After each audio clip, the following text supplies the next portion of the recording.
Giles Fraser tweeted in the last few days, "Christmas is God's act of solidarity with us in a time of darkness. That cannot ever be cancelled, not by Herod, not by anyone. Perhaps it makes more sense this year than ever before." I echo these sentiments. Perhaps Christmas does make a particular kind of sense this year. After all, the first Christmas happened amidst chaos and disruption. The census imposed by those who governed would have meant plans and lives disrupted, and many people staying in places they didn't anticipate. And the world became even more dark and dangerous as the Holy Family became refugees just after the birth. But we cannot cancel Christmas any more than we can cancel the presence of God in our lives. Jesus, Emmanuel, is the God who is with us even now, especially now. Even if you are on your own this Christmas, and I don't underestimate the importance of human companionship, you are not alone. The light and love of God born into the darkness of our world in Jesus 2,000 years ago is still here in the darkness and chaos and uncertainties of the world today. We feel the weight of those for whom this Christmas is particularly dark and difficult.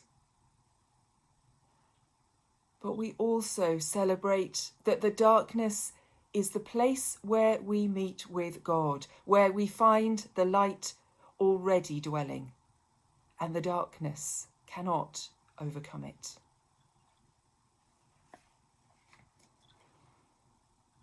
In the beginning, the Word already was.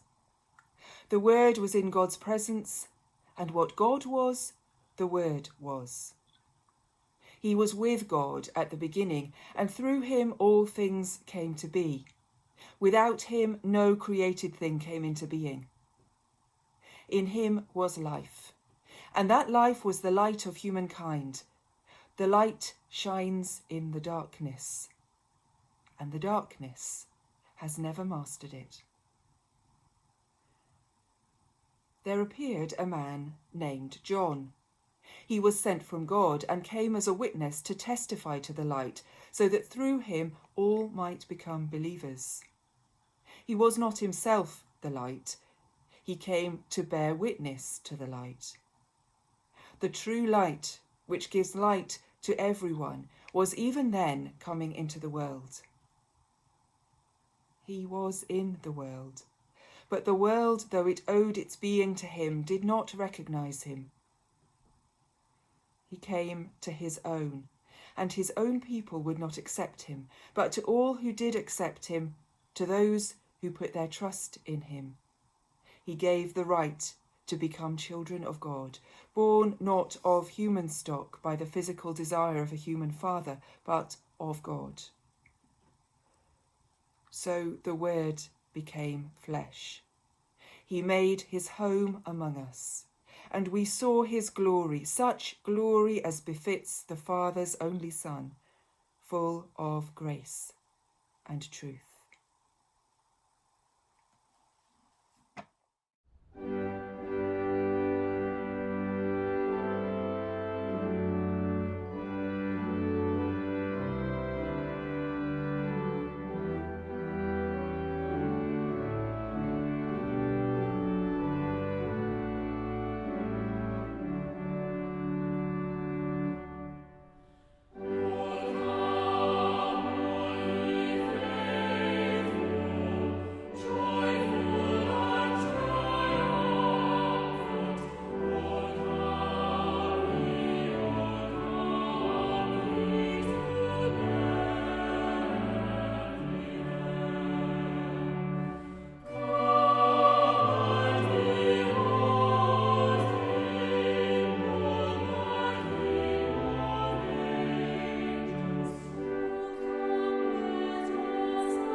this reading and this carol reassert for us that God of God, light of light, does not shield himself in a spiritual quarantine, but chooses to expose himself to the rawness of human life. Christmas is God's act of solidarity with us in a time of darkness. Christmas can also be our act of solidarity with each other. If Christmas is dark and difficult for you this year, please reach out to someone. And if not, then call someone who might need to hear a friendly voice. The light in the darkness shines, at least in part, because in the manner of Christingle oranges, once our candle is lit, we can light up the candles of those around us. And so, today, in the last of these 9 days, 9 lessons, 9 carols, reflections, the one for Christmas Day, this is my prayer for you. May the Father, who has loved the eternal Son from before the foundation of the world, shed that love upon you, his children. May Christ, who by his incarnation gathered into one things earthly and heavenly, fill you with joy and peace. May the Spirit, by whom Mary became the God-bearer, give you grace and courage to carry the light and love and wonder of Christ into whatever next year holds for us. Amen.